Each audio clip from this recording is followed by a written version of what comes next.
এদিকে ফরিদপুরেও হামে আক্রান্তের সংখ্যা দিন দিনই বৃদ্ধি পেয়েছে। এ নিয়ে আমাদের সাথে বিস্তারিত জানাতে যুক্ত হয়েছেন সহকর্মী মফিজুর রহমান শিপন। ফরিদপুরে হামে আক্রান্তের সংখ্যা এখন পর্যন্ত কতজন? চিকিৎসকরা কি বলছেন? হামের প্রকোপ কেন কমছে না? আপনি জানেন যে গত যে ঈদ গেল সেই ঈদের সময় কিন্তু মূলত রোগীর আক্রান্ত সংখ্যা প্রচন্ড রকম বেড়ে গিয়েছিল। আমরা কথা বলেছিলাম জেলা স্বাস্থ্য বিভাগের সিভিল সার্জন ডাক্তার মাহমুদুর রহমানের সঙ্গে। তিনি বলেছেন যে ঈদের এই সময় দেশের রাজধানী সহ বিভিন্ন জায়গা থেকে ফরিদপুরে যে রোগগুলো আসছে তাদের কাছ থেকে মূলত এই হামের প্রাদুর্ভাবটা বেশি আকারে ছড়িয়ে পড়েছিল এবং তখন কিন্তু মৃত্যু সংখ্যাটাও বেশ বেড়ে গিয়েছিল।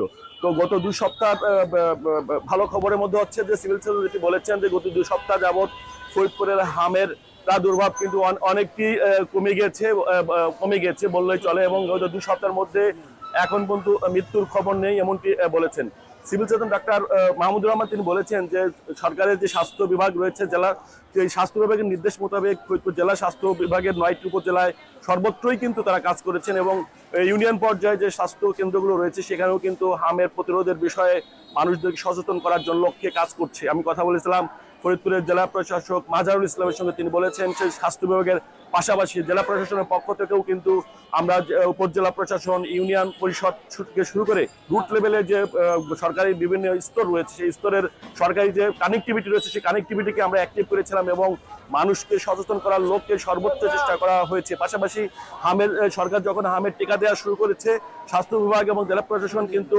বিভিন্ন রকমের প্রচারের মাধ্যমে কিন্তু মোটামুটিভাবে জেলার অধিকাংশই শিশুদের হামের টিকা দেওয়া সম্পন্ন করেছে এমনটি বলেছেন। যদিও হামের টিকার ব্যাপার কিন্তু এখনো কিন্তু চলমান রয়েছে, তবে স্বাস্থ্য বিভাগ থেকে ফরিদপুর স্বাস্থ্য বিভাগের যিনি কর্তা ব্যক্তি রয়েছেন সিভিল সার্জন, তিনি বলেছেন যে সঠিক সময় টিকা নেওয়ার কারণেই কিন্তু মূলত রোগীদের মৃত্যুর হার অর্থাৎ প্রাণহানি কমেছে। তো আপনাকে বলে রাখতে চাই যে ফরিদপুরের গত 24 ঘন্টায় 21 জন হামের উপসর্গ নিয়ে ফরিদপুরের বিভিন্ন সরকারি হাসপাতালগুলোতে ভর্তি হয়েছে। এর মধ্যে ফরিদপুর মেডিকেল কলেজ এবং জেনারেল হাসপাতালই মূলত রয়েছে। তো এই মুহূর্তে ফরিদপুর জেলায় 66 জন শিশু হামের উপসর্গ নিয়ে চিকিৎসা নিচ্ছে।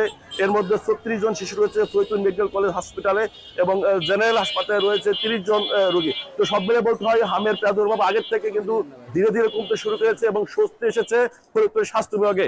এই ছিল ফরিদপুরের হামের সর্বশেষ খবর। হাম পরিস্থিতির সবশেষ অবস্থা জানাতে আমাদের সাথে যুক্ত ছিলেন সহকর্মীরা।